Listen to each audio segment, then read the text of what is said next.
बिस्मिल्लाहिर्रहमानिर्रहीम। अस्सलाम वालेकुम स्टूडेंट्स, आज जो हम टॉपिक डिस्कस करेंगे वो है थर्मोडायनामिक्स। इसमें हम देखेंगे कि थर्मोडायनामिक्स क्या होता है, इसमें कौन कौन से प्रोसेसेस इन्वॉल्व होते हैं और इसकी कौन कौन सी टर्म्स हैं। सबसे पहले हम थर्मोडायनामिक्स की डेफिनेशन को देख लेते हैं। तो the branch of the physical science that deals with the relationship between heat and other forms of energy. मतलब हीट और दूसरी फॉर्म्स एनर्जी की जो हैं, जिसमें मैकेनिकल आ जाता है, इलेक्ट्रिकल आ जाता है, केमिकल आ जाता है, सोलर, कोई भी एनर्जी जो है उसका और हीट के दरमियान जो रिलेशनशिप होगा उसको हम जो डिस्कस करेंगे वो होता है थर्मोडायनामिक्स। इसमें हम देखेंगे कि सिस्टम क्या होता है। सिस्टम जो है कोई भी यूनिवर्स का पार्ट जिसके ऊपर कोई वर्क हो रहा है, जो अंडर कंसिडरेशन है, ऑब्जर्वेशन के अंदर है, उसको हम बोलेंगे सिस्टम। जिस भी चीज़ के ऊपर कोई एक्सपेरिमेंट हो रहे होंगे वो उस टाइम पे सिस्टम होगा।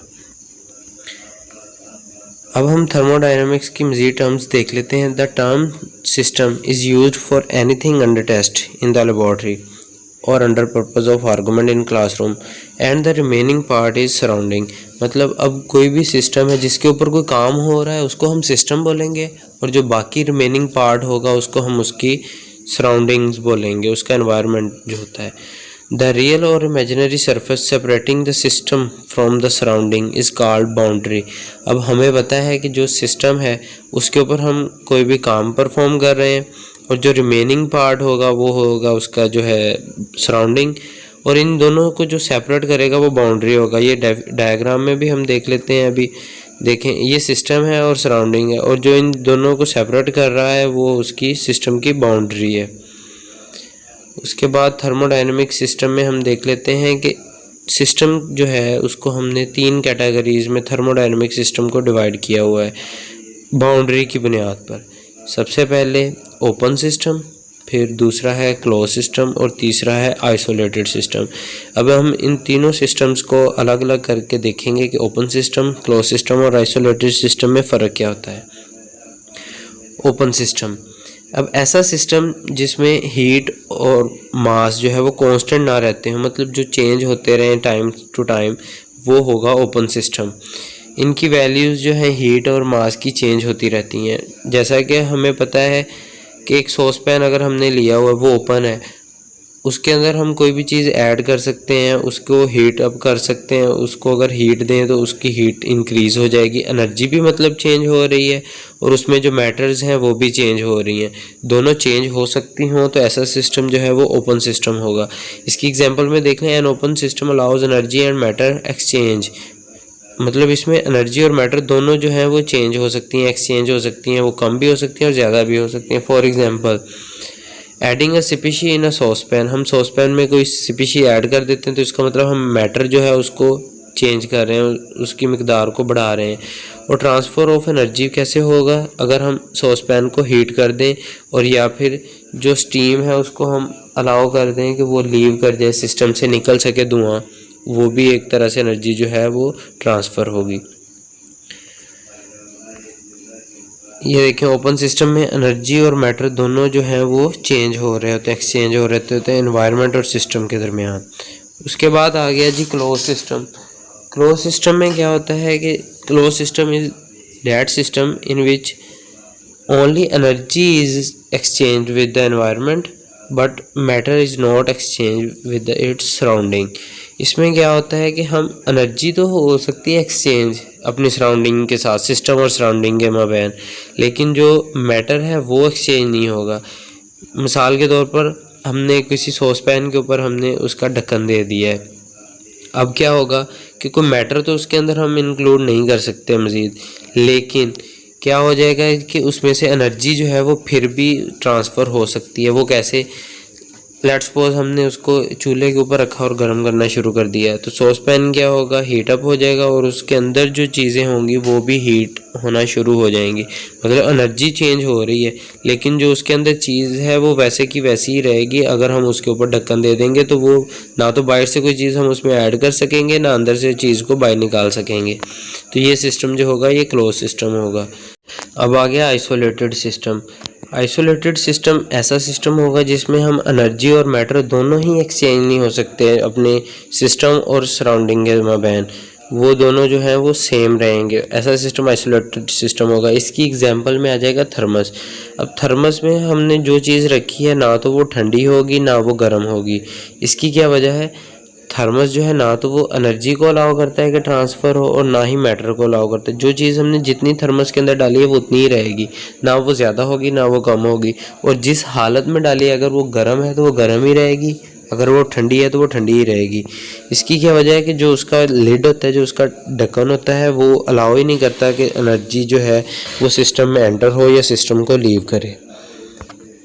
ये उसकी डायग्राम थर्मस की शो करवाई गई है। ये एक आइसोलेटेड सिस्टम की एग्जांपल होती है। अब उसके बाद थर्मोडायनेमिक प्रोसेसेस कौन कौन से होते हैं, ये जो नीचे ये एनिमेशन की मिस्टेक हुई है। सबसे पहले आइसोथर्मल प्रोसेस होता है। आइसोथर्मल नाम से ही हमें शो हो रहा है, आइसो का मतलब होता है सेम और थर्मल जो है वो टेम्परेचर होता है।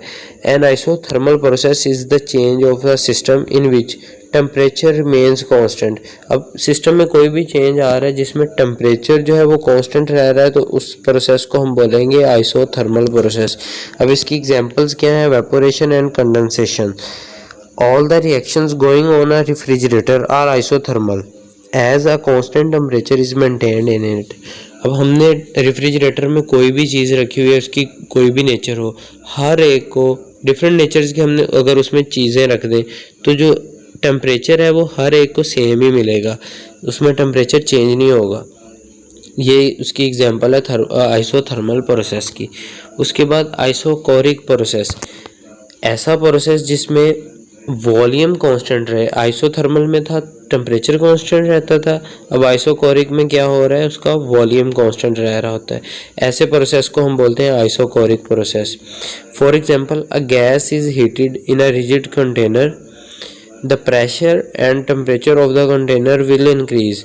अगर हमने गैस को हीट किया है किसी कंटेनर में तो गैस का प्रेशर भी इंक्रीज़ हो जाएगा, उसका टेम्परेचर भी इंक्रीज़ हो जाएगा, लेकिन वॉल्यूम जो है वो सेम ही रहेगा। गैस कम या ज़्यादा नहीं होगी, गैस उतनी ही रहेगी। इसका मतलब है कि ये एक आइसोकोरिक प्रोसेस होगा। अब इसकी एग्जांपल क्या है? Pressure cooker. प्रेशर कुकर में क्या होता है? चीज़ों जो ऑब्जेक्ट उसके अंदर है उसका टेम्परेचर इंक्रीज़ हो रहा होता है और प्रेशर वो भी चेंज हो रहा होता है, लेकिन जो वॉल्यूम है वो हमेशा सेम ही रहता है। अब उसके बाद अगले प्रोसेसेस हम देख लेते हैं। Isobaric process. आइसोबैरिक प्रोसेस कौन सा प्रोसेस होता है? जिसमें प्रेशर कांस्टेंट रहता है। पहले आइसोथर्मल था, उसमें टेम्परेचर कांस्टेंट रहता था, फिर आइसोकोरिक आया, उसमें वॉल्यूम कांस्टेंट रहता था। अब आइसोबैरिक है, इसमें प्रेशर कांस्टेंट रहता है। For example, natural melting of the ice. बर्फ़ का पिघलना जो है वो आइसोबैरिक प्रोसेस की एग्जांपल है। इसमें क्या होता है? प्रेशर सेम ही रहता है हमेशा, प्रेशर जो है वो चेंज नहीं होता। उसके बाद आ गया एडियाबैटिक प्रोसेस। बहुत इंपॉर्टेंट टर्म है थर्मोडायनामिक में और ये अक्सर क्वेश्चन पूछ लिया जाता है कि एडियाबैटिक प्रोसेस कौन सा होता है। ऐसा प्रोसेस जिसमें ना तो सिस्टम से कोई चीज़ इन हो रही है सिस्टम में, ना ही कोई चीज़ आउट हो रही है, ऐसा प्रोसेस एडियाबैटिक प्रोसेस होगा। जिसमें हीट और मैटर सिस्टम और सराउंडिंग के दरमियान एक्सचेंज ना हो, ऐसा प्रोसेस एडियाबैटिक प्रोसेस कहलाता है। इसमें क्यू भी कांस्टेंट रहता है, मतलब इसमें ना तो हीट इंक्लूड हो रही है ना हीट एक्सक्लूड हो रही है। एंट्रोपी भी कांस्टेंट रहती है। एंट्रोपी क्या होता है? सिस्टम की ऐसी हीट जो यूजफुल वर्क के लिए इस्तेमाल ना हो, उसको एंट्रोपी बोलते हैं। और एंथैल्पी एक टर्म यूज़ होती है थर्मोडायनामिक में, उसका मतलब होता है टोटल इंटरनल और एक्सटर्नल दोनों हीट्स जो होती हैं उसको हम एंथैल्पी बोलते हैं। उसके बाद इसमें चेंज इन क्यू वो भी ज़ीरो होता है, क्योंकि क्यू जो है वो चेंज हो ही नहीं रहा होता, तो अगर वो ज़ीरो ही रहेगा। उसके बाद आ गया जी थर्मोडायनामिक प्रॉपर्टीज़। थर्मोडायनामिक प्रॉपर्टीज़ की दो टाइप्स होती हैं, एक्सटेंसिव प्रॉपर्टीज़ और इंटेंसिव प्रॉपर्टीज़। एक्सटेंसिव प्रॉपर्टीज़ क्या होती हैं? जिसमें मास के ऊपर जो प्रॉपर्टीज़ डिपेंड कर रही होंगी वो होंगी एक्सटेंसिव प्रॉपर्टीज़। इसकी एग्जांपल्स में आ गया टेम्परेचर, वॉल्यूम, एंट्रोपी। मैंने बता दिया कि जो भी हीट यूज़फुल वर्क के लिए यूज़ ना हो वो एंट्रोपी होती है। और एंथैल्पी क्या होती है? सिस्टम की टोटल हीट, इंटरनल और एक्सटर्नल हीट दोनों जो होंगी उनको मिलाएं तो एंथैल्पी बनती है। गिब्स फ्री एनर्जी, ये जो 5 प्रॉपर्टीज़ हैं ये डिपेंड करती हैं मास के ऊपर, तो इनको बोलते हैं एक्सटेंसिव प्रॉपर्टीज़। उसके बाद आ गया इंटेंसिव प्रॉपर्टीज़। तो ऐसी प्रॉपर्टीज़ जो मास के ऊपर डिपेंड ना करें वो होती है इंटेंसिव प्रॉपर्टीज़। मास किसी भी ऑब्जेक्ट का ज़्यादा हो या कम हो, इससे जिन प्रॉपर्टीज़ को फ़र्क ना पड़े वो होती है इंटेंसिव प्रॉपर्टीज़। मतलब boiling point, freezing point, density, ये ऐसी प्रॉपर्टीज़ हैं कि किसी ऑब्जेक्ट का जितना भी ज़्यादा मास हो जाए उसका बॉइलिंग पॉइंट वही रहता है, फ्रीजिंग पॉइंट भी वही रहता है, डेंसिटी भी सेम ही रहती है। अगर 1 किलो है पानी, उस 1 लीटर है उसका भी बॉइलिंग पॉइंट वही होगा, 10 लीटर है उसका भी बॉइलिंग पॉइंट सेम ही होगा। ये डिपेंड ही नहीं करती मास के ऊपर। तो ये प्रॉपर्टीज़ होंगी इंटेंसिव प्रॉपर्टीज़। ये उसकी एग्जांपल बताई गई है। Density of a gas at a constant pressure is intensive property. Density किसी भी गैस की वो इंटेंसिव प्रॉपर्टी होती है। ये था आज का लेक्चर स्टूडेंट्स। उम्मीद करता हूँ आप लोगों को समझ आ गई होगी इस टॉपिक की।